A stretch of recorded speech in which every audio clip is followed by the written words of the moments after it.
Notation scientifique. On considère le nombre A qui est égal à 190 millions. Ce nombre est déjà assez grand et comporte beaucoup de zéros dans son écriture décimale. On souhaite réduire un peu cette écriture à l'aide des puissances de 10. On peut trouver différentes écritures de ce nombre, toutes égales. Par exemple, 190 millions, c'est égal à 190 000 multiplié par 1000. Or, 1000, c'est égal à 10 puissance 3, ce qui donne 190 000 fois 10 puissance 3. On pourrait écrire aussi le nombre 190 millions comme étant 190 fois 1 million. Or, 1 million, il y a 6 zéros, donc c'est égal à 10 puissance 6.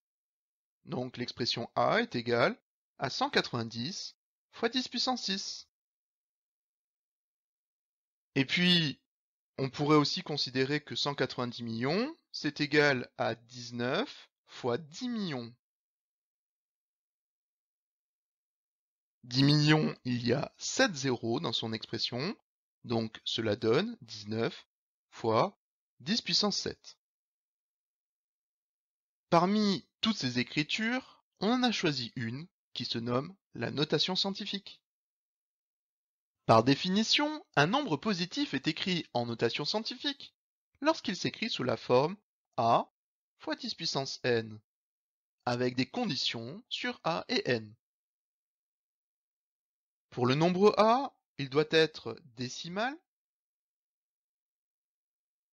et compris entre 1 et 10, avec une particularité, c'est que on peut choisir 1, mais on ne peut pas choisir 10. Cette dernière inégalité se lie à plus petit ou égal à a, plus petit strictement que 10. Cela signifie que a s'écrit avec un seul chiffre autre que 0 avant la virgule, comme par exemple 2,09 ou 6, puisque 6 est égal à 6,0 ou 9,9. Pour le nombre n, il doit être un entier relatif, c'est-à-dire qu'il peut accepter un signe plus ou moins.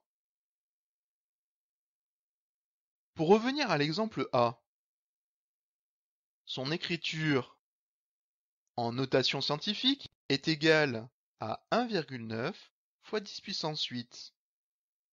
On a bien le nombre 1,9 qui est compris entre 1 et 10 strictement, et 8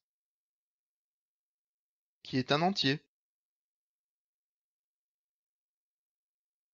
Cette écriture permet d'avoir un ordre de grandeur du nombre et est très utilisée en physique pour des nombres très petits, par exemple les atomes ou les virus, ou des nombres très grands, par exemple pour les planètes, les astres, etc.